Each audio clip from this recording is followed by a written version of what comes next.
1 अगस्त 2025 ये वो तारीख थी जब झाबुआ कोतवाली पर सुबह 8 बजे के आसपास युवराज सिंह चौहान निवासी राधाकृष्ण झाबुआ पहुंचता है और पहुंचकर वो कहता है कि उसके पिता बीती रात को सीढ़ियों से गिर गए हैं। उनका नाम विमल सिंह है, टेलरिंग का काम करते हैं और गिर जाने के बाद वो होश में नहीं है, उनकी शायद मौत हो गई है। पुलिस इस सूचना पे सबसे पहले मर्ग कायम करती है और पुलिस का दल राधाकृष्ण मार्ग पहुंचता है, जहां पर सीढ़ियों के नीचे विमल सिंह का यानी कि जो सूचना देने वाला युवराज सिंह है उसके पिता का शव पड़ा था। पुलिस चूंकि मर्ग कायम कर चुकी थी इसलिए शव को पोस्टमार्टम के लिए भिजवाती है। मर्ग कायम करके पोस्टमार्टम के बाद पीएम रिपोर्ट का इंतजार करती है। इस दौरान झाबुआ शहर में खुशर पुसुर चालू हो जाती है कि कुछ संदिग्ध तरीके से ये मौत हुई है, कुछ तो गड़बड़ है।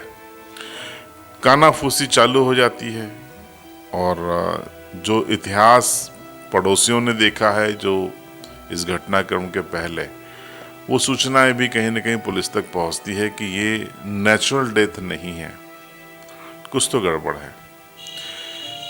ये सीढ़ियों से गिरकर मरना बता रहे हैं विमल सिंह का उनके बेटे, लेकिन ये ऐसा कुछ नहीं है, दाल में कुछ काला है। खैर, चूंकि आप हम जानते हैं कि पुलिस जन चर्चाओं की से ज़्यादा जन चर्चाओं को अपने इनपुट में ले सकती है, लेकिन पुलिस बाध्य होती है कि डॉक्टर क्या कहते हैं। अब साहब 21 दिन बाद डॉक्टरों की रिपोर्ट आती है। डॉक्टर कहते हैं कि जिसे सीढ़ी से गिरना बताया जा रहा था, जिन 65 साल के विमल सिंह चौहान का, दरअसल उनके सिर पर हथौड़े से 18 वार किए गए हैं। उनके सर पर 18 चोटें हैं और उन चोटों के कारण उनकी मौत हुई है। और ये सीढ़ी से गिरने से नहीं बल्कि हथौड़े की टारगेटेड चोट से उनकी मौत हुई है, यानी ये हत्या है। जैसे 21 दिन के बाद पुलिस को पीएम रिपोर्ट मिलती है, पुलिस तुरंत रुख करती है राधाकृष्ण मार्ग का, जहां पर युवराज सिंह अपनी पत्नी और 2 बच्चों के साथ रहता है। मां की बहुत पहले ही मौत हो चुकी थी और पिता की उसने हत्या कर दी। पुलिस युवराज सिंह को गिरफ्तार करके उसके पास से हथौड़ा बरामद करके आ जाती है। पहले गिरफ्तार करके बुलाती है, पूछताछ करती है, तो आप जानते हैं कि प्रेम से तो कोई बताएगा नहीं, फिर पुलिस अपना तरीका यूज़ करती है। उसमें वो सब उगल देता है कि हाँ, ये हत्या मैंने की थी।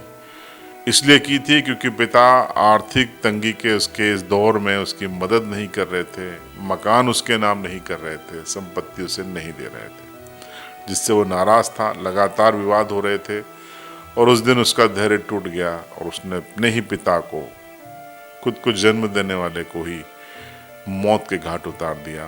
65 साल के एक बुजुर्ग पर आप सोचिए, उसका ही बेटा लगातार 18 घातक वार करता है। सोचिए किन हालातों में उस बुजुर्ग ने दम तोड़ा होगा। लेकिन इस शख्स का दिल नहीं पिघला।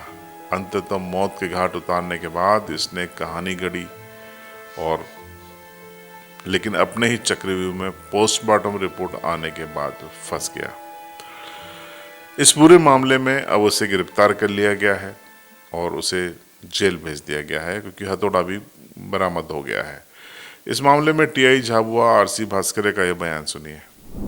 राधाकृष्ण मार्ग में मृतक विमल सिंह रहते थे, जो सिलाई का काम करते थे।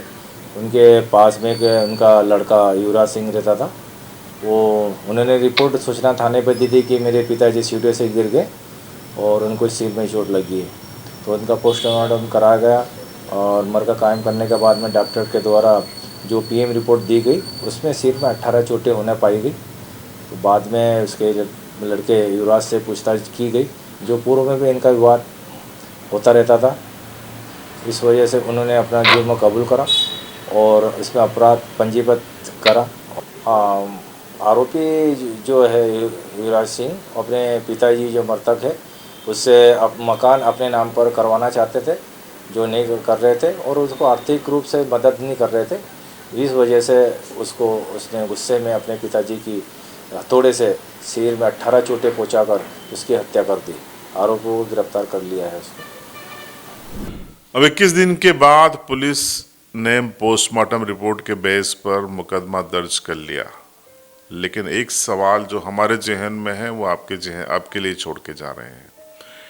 अगर ये 18 हथौड़े मारे होंगे तो खून निकला होगा, वो बुजुर्ग चीखे होंगे, चिल्लाए होंगे, घर में मृतक की पत्नी थी, 2 बच्चे थे, क्या उनको पता नहीं चला? सवाल तो है। हथौड़े मारे गए तो खून भी निकला होगा, क्या खून वहां पे पुलिस को जब परीक्षण करने गई थी 1 अगस्त को, पुलिस को सीढ़ियों में या उसके ऊपर कहीं खून नहीं मिला, या खून साफ कर दिया गया था? क्या 1 अगस्त को घटना स्थल का जो मुआयना पुलिस ने किया, क्या वो कमजोर था? क्योंकि 18 हथौड़ों के वार के निशान, सबूत कितना भी शातिर क्यों न हो, कहीं न कहीं तो छोड़ के गया होगा, छूट गया होगा। लेकिन शायद पुलिस जल्दबाजी में थी, अन्यथा 1 तारीख को ही तस्वीरें क्लियर हो सकती थी। बहरहाल अंत बुरा हुआ। एक बेटे के हाथों एक पिता मारा गया जिसने उस बेटे को जन्म दिया, पढ़ाया और बड़ा किया, और एक बेटा अपने ही पिता के हत्या के जुर्म में अब जेल की सलाखों के पीछे है। सवाल कई हैं, जवाब पुलिस का इन्वेस्टिगेशन देगा, लेकिन एक सवाल समाज के सामने भी खड़ा हो गया इस घटना से कि हम किस दौर में जा रहे हैं, हम किस दौर में जी रहे हैं। पितृहंता ये संस्कृत का या रामायण कालीन शब्द है, और अब ये युवराज सिंह के लिए हम कहेंगे। आपकी राय इस स्टोरी पर कमेंट बॉक्स में जरूर बताएं। चैनल पर नए हो तो सब्सक्राइब करें, और ऐसी स्टोरी देखने के लिए हमारे फेसबुक पेज को भी फॉलो करें और इंस्टाग्राम पेज को भी फॉलो करें। देखते रहिए CB लाइव।